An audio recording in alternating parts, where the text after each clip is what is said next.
പ്രിയപ്പെട്ടവരെ, അസ്സലാമു അലൈക്കും. ഞാൻ ഷാവത്തക്കൻ.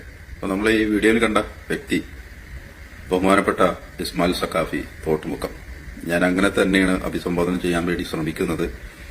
എന്തിനാണ് ഇതിവിടെ കാണിച്ചതെന്ന് ചോദിച്ചു കഴിഞ്ഞാൽ, ഇന്നലകളിൽ ബഹുമാനപ്പെട്ട കാന്തപുരം ഉസ്താദ് കൊണ്ടുവന്ന സമുച്ചയത്തെയും പ്രസ്ഥാനത്തെയും ഏപിസ്ഥാനെ അടക്കം തള്ളിപ്പറഞ്ഞ ഒരു വ്യക്തിയായിരുന്നു. അവിടെ നിന്ന് ബിരുദമെടുത്തു വന്ന ഒരു വ്യക്തിയായിരുന്നു.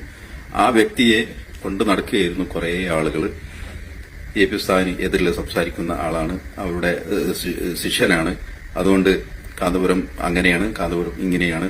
അപ്പം അതിൽ നിന്ന് വന്ന ഒരാൾ പറയുമ്പോൾ സ്വാഭാവികമായിട്ടും ഈ എതിർചേരിയിലുള്ള ആളുകൾക്ക്, ഏപിസ്ഥാനോട് വിരോധമുള്ള ആളുകൾക്ക് കുറച്ചും കൂടി ശക്തി പകരുമല്ലോ. അപ്പൊ കുറെ നാൾ കൊണ്ടു നടന്നു. അൽഹംദുലില്ലാ, മാഷാ അല്ലാഹ്.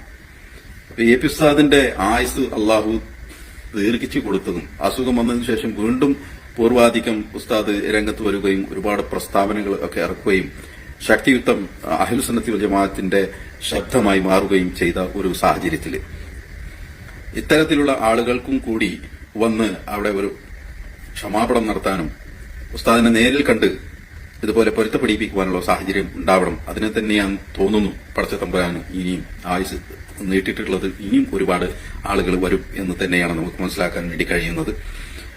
ഞാൻ സത്യം പറഞ്ഞാൽ അതിന്റെ ഫോട്ടോ ഇതിൽ വിടുന്നുണ്ട്. എത്ര മനോഹരമായിട്ടുള്ള ആ ഒരു അവസ്ഥയാണ്. ഏപിസ്ഥാനെ സംബന്ധിച്ചിടത്തോളം ഒരു ശിഷ്യന് പുറത്തു പോയി എന്നെ ഇത്രമാത്രം ആക്രമിക്കുക എന്ന് പറഞ്ഞ വാക്കുകൊണ്ട് മാനസികമായിട്ട് എല്ലാം പ്രയാസപ്പെടുത്തി പബ്ലിക്കലി ഇങ്ങനെ സ്റ്റേജ് കെട്ടി മൈക്ക് കെട്ടിയൊക്കെ ഇങ്ങനെ പറയുന്ന ഒരു സാഹചര്യം എത്ര മോശ പദപ്രയോഗം എന്ന് ചോദിച്ചു കഴിഞ്ഞാൽ നമുക്ക് അതിവിടെ കാണിക്കാൻ പ്രയാസമുണ്ട്.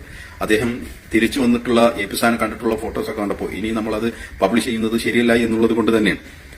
പക്ഷെ വേറൊരു കാര്യം നമ്മൾ മനസ്സിലാക്കേണ്ടത്, അത്രയും നിങ്ങൾ യൂട്യൂബിൽ നോക്കിക്കഴിഞ്ഞാൽ മനസ്സിലാവും എന്തൊക്കെയാണ് ഏപിസ്ഥാനെ പറഞ്ഞെന്നുള്ളത്.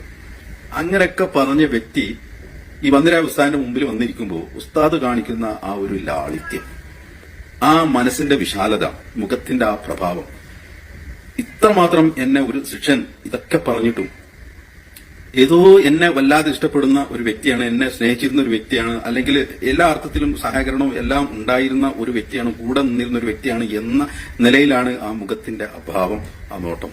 കാണിച്ചു തരാം ഞാൻ വീഡിയോ ഇല്ല, ഫോട്ടോസാണ്. വീഡിയോ വന്നാൽ ഇട്ടിരുന്നതാണ്. അപ്പൊ ഇതൊക്കെയാണ് കാലം സാക്ഷി എന്ന് പറയുന്നത്. ചരിത്രം സാക്ഷി, കാലം സാക്ഷി, ചരിത്രം സാക്ഷി. ഇനിയും വരാൻ ആളുകളുണ്ട്. ഒരുപാട് ആളുകൾ രഹസ്യമായി വന്നു പോയതുണ്ട്, പബ്ലിഷ് ചെയ്യാൻ ആഗ്രഹമില്ലാത്തവരുണ്ട്.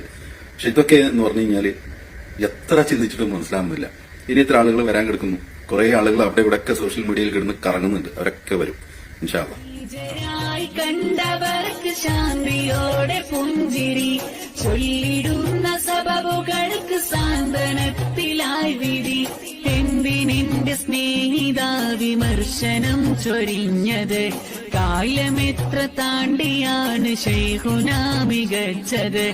എന്തിനെന്റെ സ്നേഹിത വിമർശനം ചൊരിഞ്ഞത്, കാലമെത്ര താണ്ടിയാണ് ശൈഖുന മികച്ചത്. ലോകമെന്നു കീർത്തിക്കൊണ്ട വചനമാണ് ശൈഖുന. രോഗികൾക്കും അനാഥർക്കും താങ്ങും തണലുമാണവർ. കാരം ദൂരെ മണ്ണിലെന്നും ഓർമ്മകൾ നിറച്ചവർ. കാന്തപുരം ഉസ്താദെന്ന കർമ്മധീര പണ്ഡിതർ. നാഥൻ തന്ന നേതാ